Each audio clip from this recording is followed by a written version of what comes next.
Hello दोस्तों, आप सभी का स्वागत है हमारे यूट्यूब चैनल मलाइका वॉइस में। मेरा नाम माही है, मैं 20 साल की हूँ और मैं भोपाल में रहती हूँ। लगभग 3 साल पहले मेरी शादी हुई थी। शादी से पहले मैं बहुत ही ज़्यादा सुंदर दिखती थी, लेकिन शादी के बाद मेरा रंग रूप और भी ज़्यादा निखार आया। अब तो मैं एक अप्सरा से कम नहीं लगती हूँ। 10 वर्ष शादी के बाद भी मेरा कोई बच्चा नहीं होने की वजह से मैं अभी तक मेरे शरीर में कोई बदलाव नहीं आया। अभी भी मैं 3 वर्ष पहले जैसी दिखती हूँ। यह घटना लगभग 1 वर्ष पहले की है, जब मेरी 18 साल छोटी बहन रेखा की शादी मथुरा में रहने वाले परिवार के दीपक से हुई थी। दीपक आगरा में एक कंपनी में इंजीनियर था और रेखा के साथ आगरा में ही रहते हैं। मेरी छोटी बहन भी मेरी तरह बहुत सुंदर है और उसका शरीर भी बहुत अच्छा है। हम दोनों बिल्कुल जुड़वा लगते हैं। दीपक का कद 6 फुट है और वह स्वस्थ और बली पुरुष है। नियमित योगा और व्यायाम के कारण उसका शरीर अत्यंत आकर्षक है। शादी के तुरंत बाद दीपक और रेखा जब मेरे घर भोपाल 2 दिन के लिए रहने आए थे, तब मैंने उन्हें अपने साथ वाले रूम में ही ठहराया था। दोनों बेडरूम के बीच में एक दरवाज़ा था, जिसमें से एक दूसरे कमरे में हो तो रही आवाज़ सुनाई देती थी और उस दरवाजे के हॉल में से उस कमरे के अंदर का नज़ारा भी दिखाई देता था। रात को जब मेरे पति सो गए थे तो मैं उठकर उस दरवाजे के पास खड़ी होकर दूसरे कमरे की दरवाज़ा आवाज़ सुनने लगी। अंदर दीपक को रेखा प्यार करने के लिए मना कर रहा था और वह कुछ नखरे दिखा रही थी। मुझसे रहा नहीं गया और मैं झांक कर देखा तो पाया कि कमरे की लाइट जल रही थी। फिर दोनों तुरंत लाइट बंद करके सो गया। मैं भी अपने बिस्तर पर आकर लेट गई और अभी अभी देखे नज़ारे कि मुझे रेखा से जलन हो रही थी। मैं भी दीपक से प्यार करना चाहती थी। इसके बाद हम सो गए, लेकिन क्योंकि मैं खुश नहीं थी इसलिए सपने में भी मुझे दिखाई दे रहा था। अगले दिन सुबह हम सब भोपाल घूमने गए, शॉपिंग भी की और खाना भी बाहर ही खाया। रात की गाड़ी से दीपक और रेखा वापस आगरा चले गए और हम लोग वापस अपने घर आ गए। लेकिन उस रात को मैंने अपनी ज़िंदगी में बदलाव देखा। मुझे 3 बजे रात तक रवि के सपने आने लगे। 3 माह के बाद एक दिन रेखा का फ़ोन आया और उसने बताया कि दीपक अगले सोमवार को 1 सप्ताह के लिए भोपाल में ट्रेनिंग के लिए आ रहा है और हमारे पास ही रहेगा। मैंने उसे कहा यह तो अच्छी बात है और आग्रह किया कि वह भी साथ में आ जाए। तो वह कहने लगी कि शादी के बाद मैं माँ और पिताजी के पास नहीं गई थी, इसीलिए वह इन दिनों उनके पास जा रही थी। दीपक अकेला ही आ रहा था।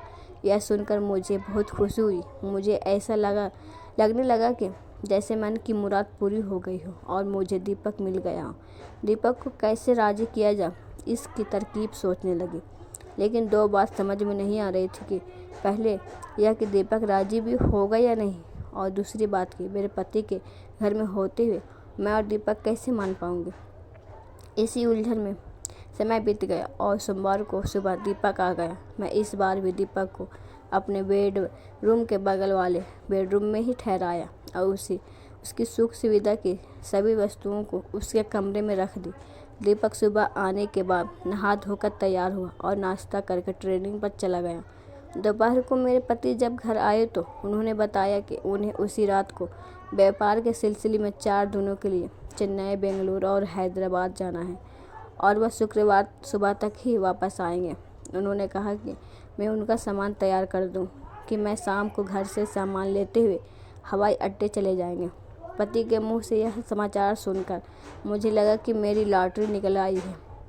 अपनी किस्मत पर बहुत मुझे लगा कि शायद मालिक भी यही चाहते हैं कि मैं दीपक के साथ रहूं। 5 बजे मेरे पति घर आए और अपना सामान लेकर हवाई अड्डे चले गए। शाम को 6 बजे चाय पीकर अपने कमरे में आराम करने चला गया। मैं भी उसे परेशान नहीं किया और आराम करने दिया, क्योंकि मैं जानती थी कि उसे रात को बहुत परेशान करने वाली थी। 8 बजे दीपक के कमरे में गई तो देखा कि वह गहरी नींद में सो रहा था। तब मैंने उसके बाद मैं अपने कमरे में आकर उस दरवाजे को खोलकर तसल्ली भी कर ली और 2 बजे मैंने दीपक को जगाया और हम दोनों ने खाना खाया और कुछ देर बाद गार्डन में टहलने लगे। लगभग 10 बजे रात हम अंदर आए तो मैं दीपक से पूछा कि क्या आप कॉफ़ी पिएंगे, तो हाँ कह दी। मैंने उसे कमरे में जाने को कहा और कॉफ़ी बनाने चली गई। रसोई में मैंने गैस पर पानी उबलने के लिए रखा और अब मैं रात के लिए मानसिक और शारीरिक और भी बिल्कुल तैयार थी। मेरी आंखों के आगे दीपक दिखाई देने लगा था और मेरे शरीर में थोड़ी खलबलें भी शुरू हो रही थी। जैसे ही काफ़ी बनकर मैं उसे दीपक के कमरे में ले गई तो देखा कि बेड पर उसका सामान बिखरा हुआ था और दीपक सारे कपड़े सर पकड़े बैठा हुआ था। मैंने पूछा क्या हुआ, तो उसने बताया रेखा ने रात को सोने वाले कपड़े तो बैग में रखे ही नहीं। शायद पहली बार सामान अपने बैग में पैंट और कमीज तो रख दिए थे, लेकिन सोने वाले कपड़े नहीं रखे। मैंने उसे कहा इसमें परेशान होने की क्या बात है।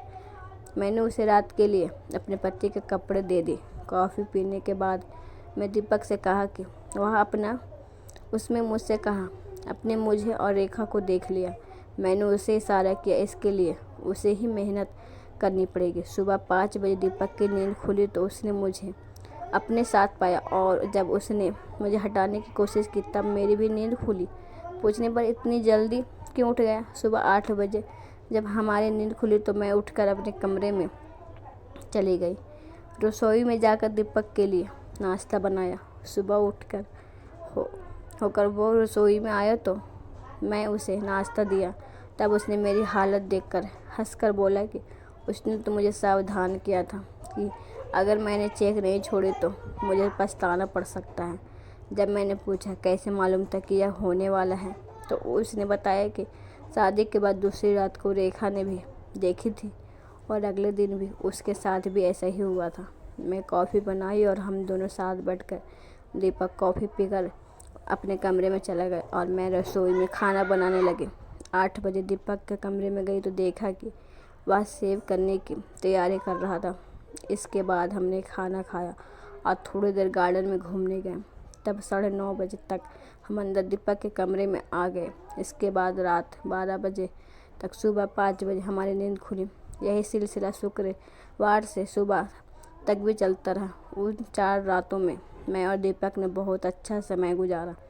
उसके बाद जब दीपक भोपाल आया तब तक हमने मौका देखकर समय गुजारा। आज सुबह दीपक 3 दिनों के लिए भोपाल में ट्रेनिंग पर आया हुआ था और अभी ऑफिस गया हुआ था। सौभाग्य से मेरे पति भी इन दोनों बाहर गए हुए थे। तो दोस्तों, यह थी आज की कहानी। आपकी क्या राय है इस कहानी पर? हमें कमेंट में ज़रूर बताएं। वीडियो अच्छी लगे तो लाइक करें, शेयर करें, सब्सक्राइब करें। धन्यवाद।